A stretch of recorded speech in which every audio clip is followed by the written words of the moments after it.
Hello guys, good morning and welcome back. So in today's video I will show you guys how to make this outfit and put it on. Now though this is not my measurements, I just had to test it on my body to show you guys how we can make this. As you can see, we have a double pleated danshiki here, and then the sleeve is a short sleeve measurement, right? So take a good look at this outfit and see how the zip was installed, nicely installed. So at the end of the video you will learn how to cut this outfit, make the pleats double pleats, put the sleeve and put the zip as well, make the piping, right? Don't mind the neck, it's not my measurement, so I just had to put it on to show you how to do this. As you can see how the down as well is, so I will show you guys how to do all of this. Look at the band area, how to achieve a neat band fixing at the down, and then how to make the pleats to have these firmness on the body. See you in class. Good morning and welcome back. All right, so in this video I want to show us how to make our danshiki, and I believe most of us must have watched the previous videos I made on the stitch and the cutting. Now I have done the cuttings and everything. Now the new thing I did here was I had to gum this panel.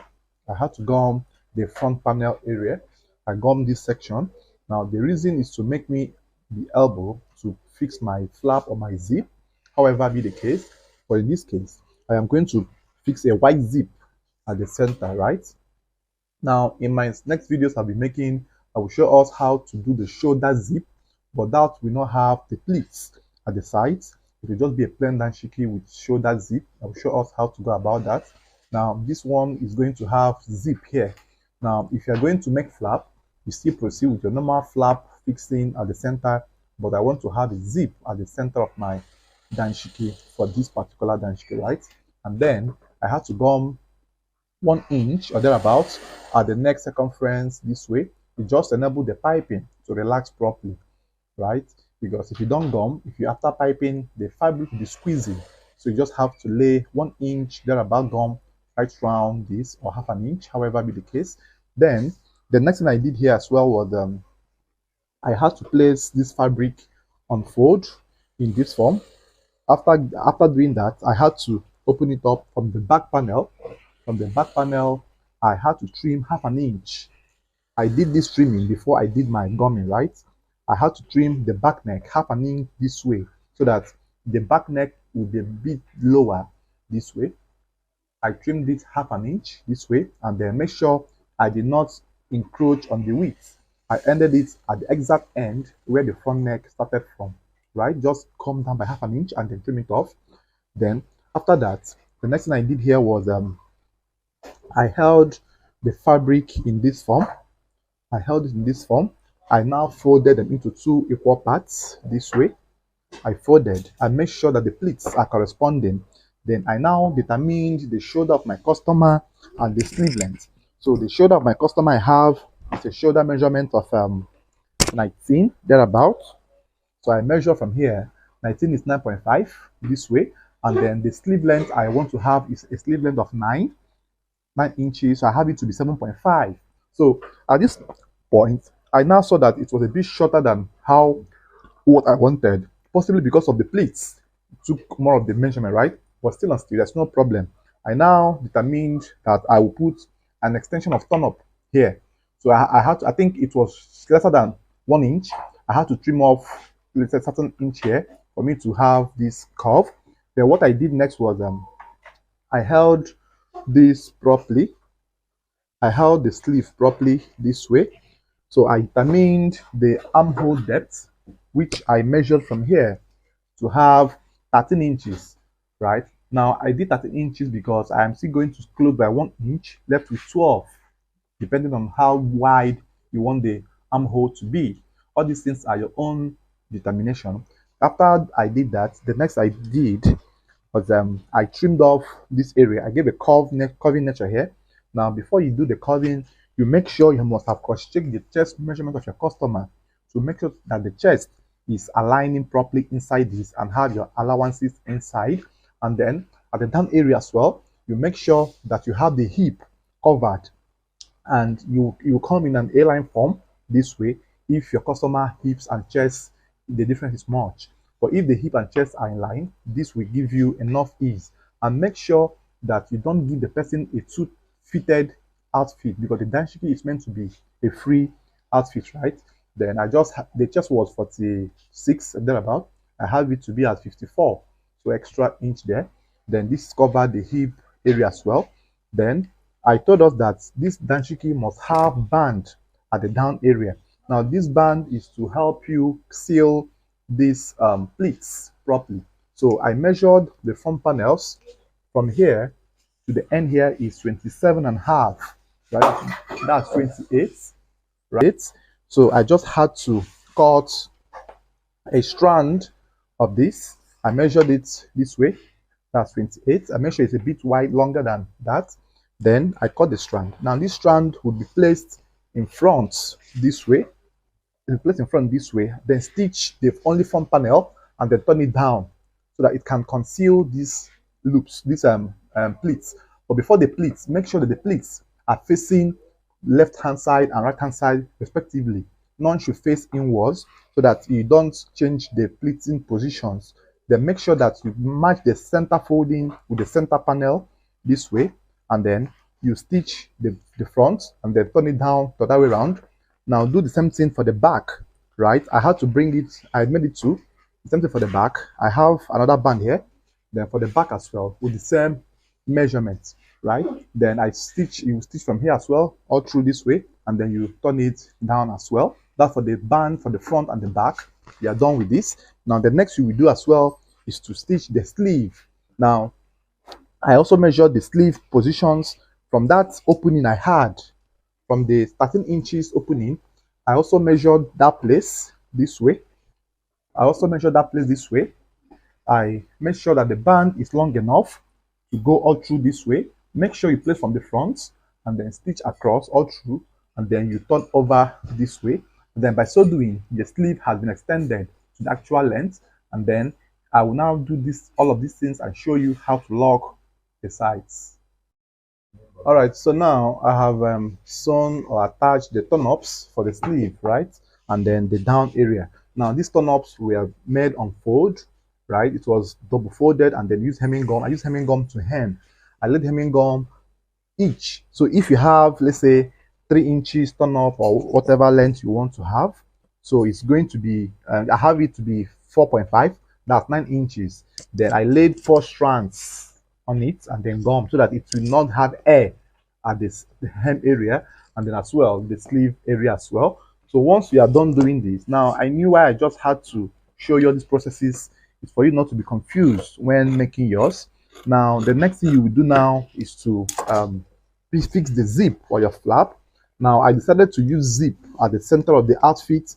It's optional.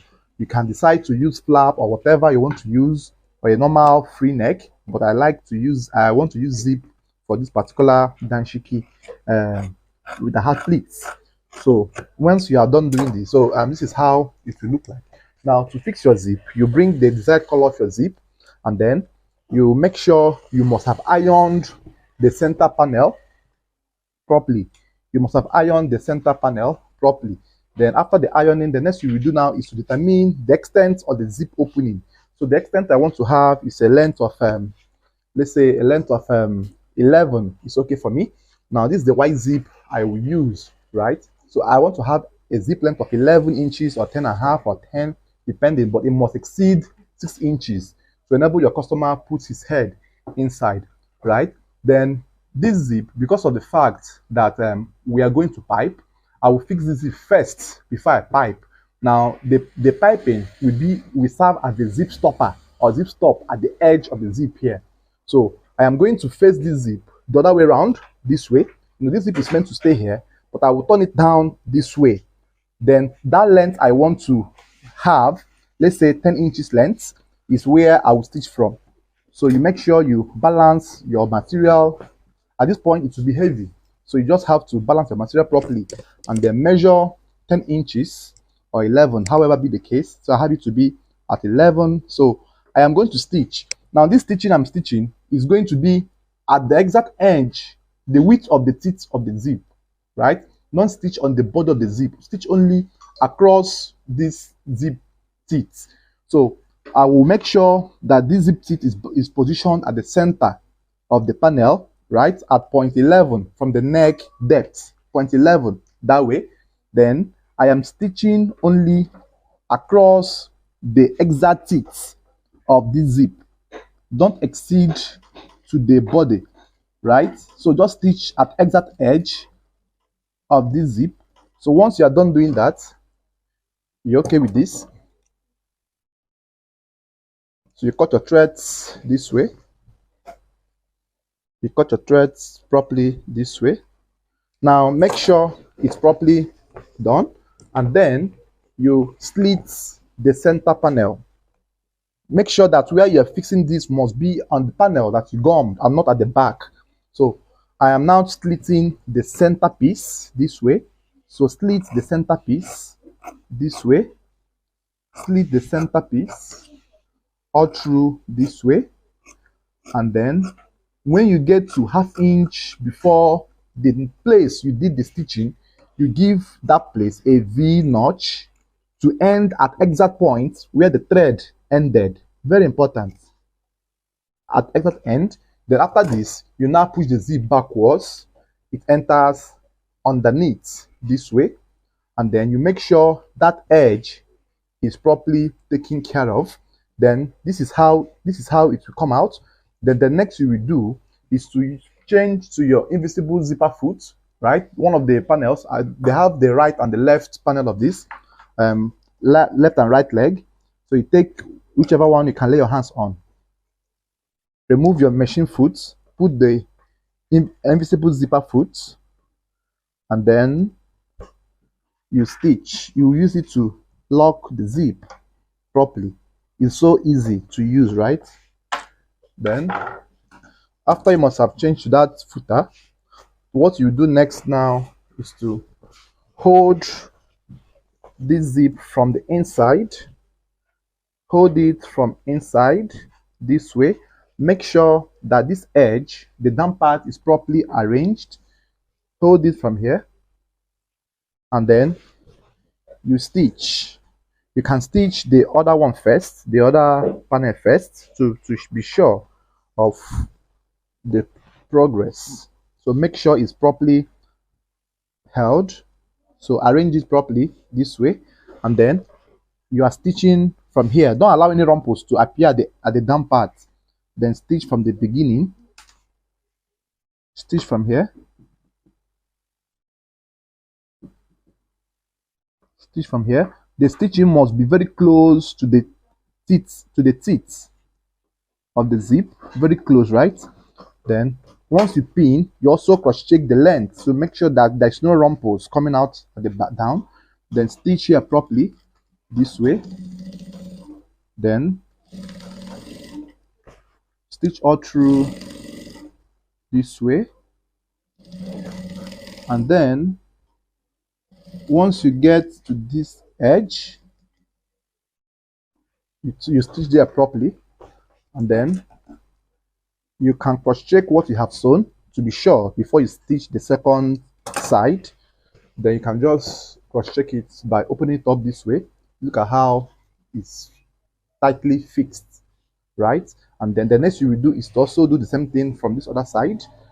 Then this time around, you will start from the down, but you make sure that this edge is still held properly. Then make sure that the panel, the neckline doesn't jump from here. Don't allow one to be longer than the other one. Make sure you hold the neckline exact position, and then you stitch. So take your time in doing this. So you stitch from there. You stitch from there.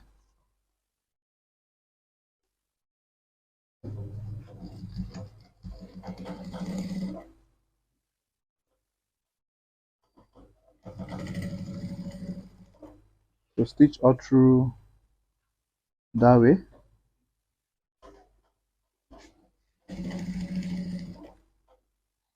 Stitch all through that way. Make sure that the two necklines are corresponding. Very important. So after that stitch,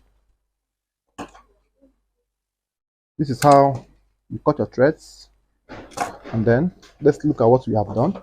So this is how the zip is being installed. As you can see, only the teeth of the zip is meant to show. The body of the zip is not allowed to show, right? Now, even though I'm using white zip, I'm not allowing the white body to show. Only the teeth alone is allowed to show. After doing this, you now top stitch all through round in order to flatten the puff nature that's appearing at the sides. So you are meant to top stitch. So still use that same foot. Then make sure you hold it firmly this way, and then top stitch at exact tip. It must be at the tip, right? So top stitch at the tip of this. This is one of the simplest ways you can use to fix your zip at the center panel of your outfits without having to fix zip allowance.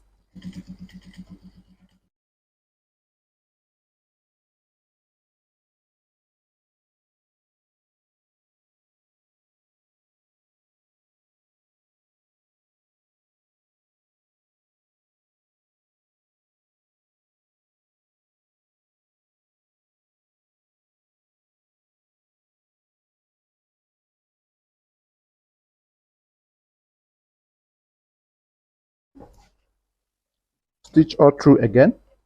Sorry if the voice was lost at the middle of the video. My mic went off, but I think you can see by mere watching what I am doing, right? So my mic was down, so that was why the voice went off at some certain point of the video. So when you must have done this, so this is how your zip is. Please, after doing this, be careful. Don't be in a haste to cut off the zip. Don't forget that the head of the zip is still at the outside. So you need to bring it inside. You need to bring it in from here. Bring it in first. Then before you cut off the excesses. Don't forget this, please. So after doing this, now don't zip it again. Leave it this way and then pipe your neck, right? Because if you zip it now, it will pull off from here. So don't zip it. Even though you want to zip it somewhere middle. Don't zip to the end because this zip stop is no longer here until you pipe before you can zip. So let us remove the footer of the machine, and then we are going to pipe. I believe by now most of us know as well how to pipe. So you also fix it this way. You fix the machine foot, and then you bring your bias, and then you start to pipe or tape, however you call it. So you make sure that the zip is nicely fixed.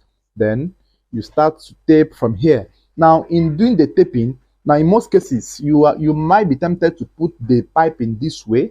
It's still okay, but make sure that the zip track is properly covered so that it doesn't pull off when you zip it off, right? So the easiest thing you will do is to insert this zip edge at the first fold that you made, so that the fold will serve as the real stop or stopper. That's the first bending. Open it up this way, right? Insert it underneath this way, and then before you fold. Do you understand?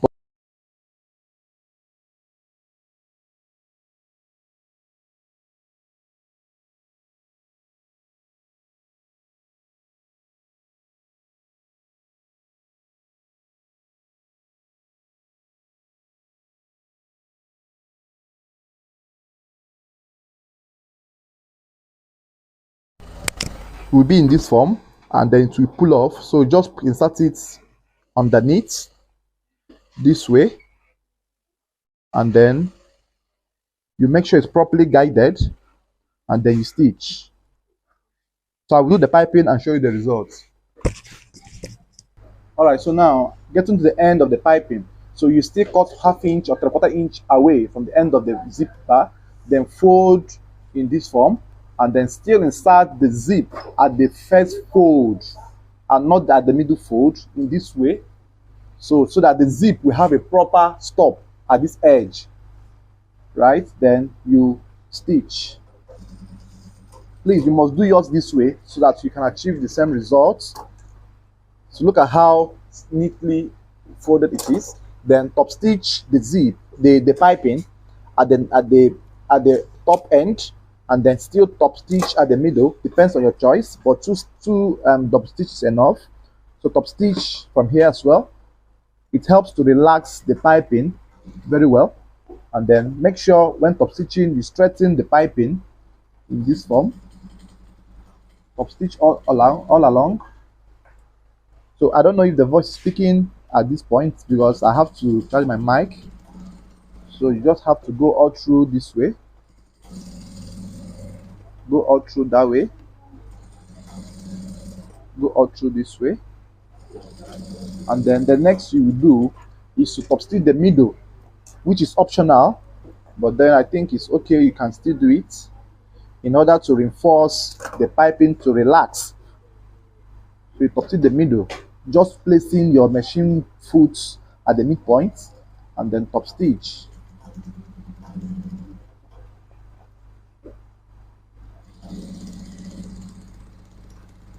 So stitch all through this way, stitch all through this way. Now after doing the third threading, if you are doing it, then we are going to iron down the piping.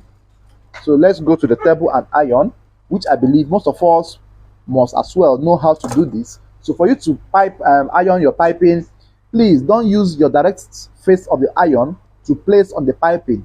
You will dirty it or burn or stain it badly. So what then do? You have to use the same fabric you are stitching, the same white fabric, right? And then place in front this way, iron it down from this area, push the piping to relax in this form. You must sprinkle water while doing it. At the end of the day, the piping will relax in this form. So let me go and do that and show you the results. All right, so now I am on the table to iron. You make sure you place the tablecloth on the table on your table, and then bring a white fabric, right? Then place on the neck region, and then sprinkle water on it. Then use your iron, be it electric or steam, whichever one you can lay your hands on. Then iron it down. Then make sure you use your cooler. That's something to repress it, the cold iron this way. You can see how relaxed the neck is now. Do the same thing on the other side as well. Place this way. You sprinkle water on it, right? You can use your steam iron as well to do this. However, you want to do it, it's still okay. So iron from down to up. You press it this way to make the neckline to relax properly. Then after this, you cool it with your cool iron, and then the neck is properly relaxed. You can now rebalance your neck. If you see any unevenness, I think I will rebalance my neck in this form to come up a bit this way. I will reshape it this way. So I will reshape my neckline this way. Then we iron that edge. That's the essence of ironing properly.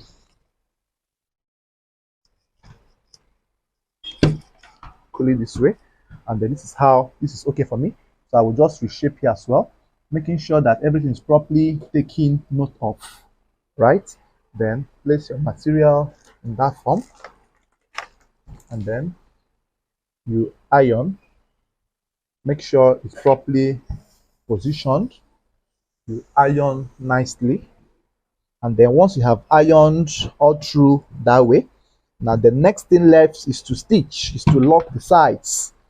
So this is how my neck is. As you can see how fine it's looking already.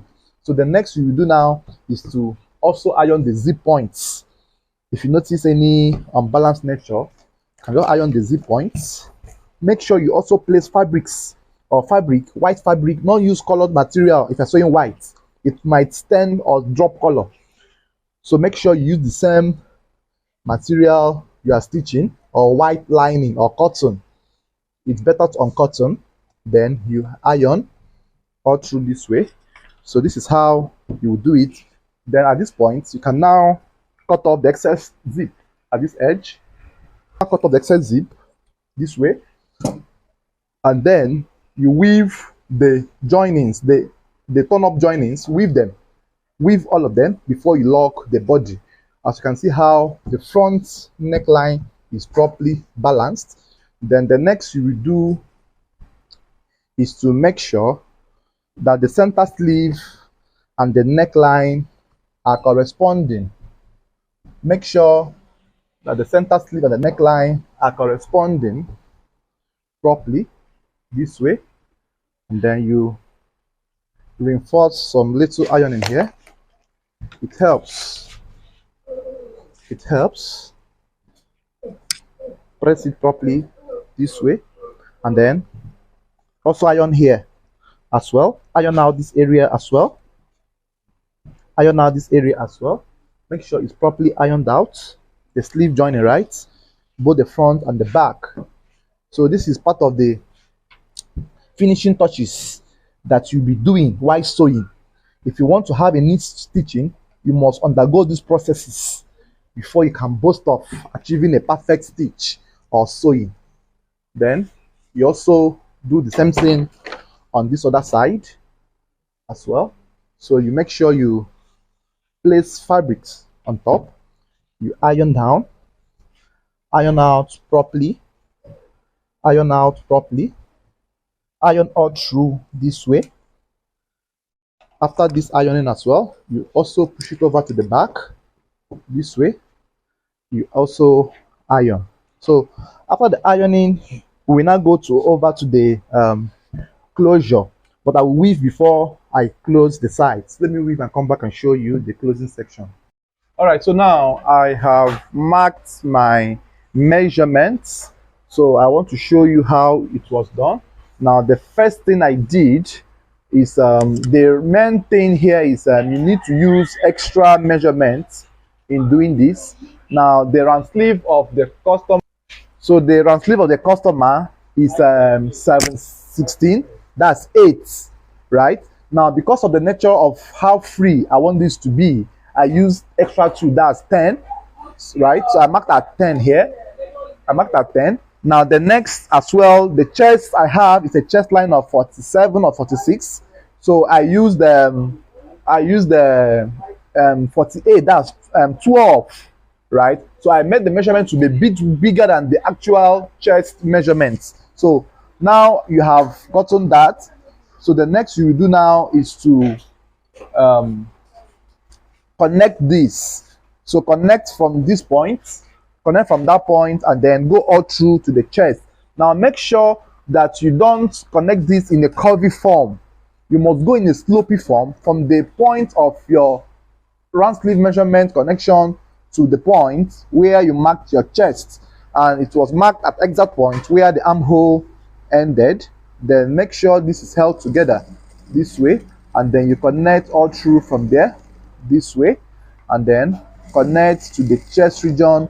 Then because of the fact that I have already trimmed, so I will just use half an inch or 1 inch thereabout, or 3/4 inch to close the sides. So this is how it's being closed. So I believe this video must have gone a long way to explain to you how to go about this. Now before you get to the down part, make sure you hold the two panels together in order not to allow one to be jumping, because the band is going to be a right front band. It doesn't have any opening at the sides, but if you still wish to have opening, there's still no problem, right? But I think I want to lock my band to the end, so I'm trying to stretch it out to make sure that the both bands are equal here. So I'm just trying to lock from here all through this way. So I'm using less than 1 inch in closing all of this. So if you want to have the slit opening, you can stop at 7 inches before this and then do your folding normal. So I want my own to lock all through to the end, because it makes more sense since it's a very free outfit without having a slit. So this is how the sides will be. As you can see how the bands are corresponding very well, right? So do the same thing as well on the other side. So I use 10. So you just have to also measure. So from that 10-inch mark, which is here, 10-inch mark, which I marked at the back. So I will take it from here, but before I still sew, I will still measure again to be sure that it's from the 10 inches as well. So this is 10 inches mark. So from here as well, I will stitch. So this is how you can stitch or close your danshiki and then have a perfect fitting when your customer comes to test it.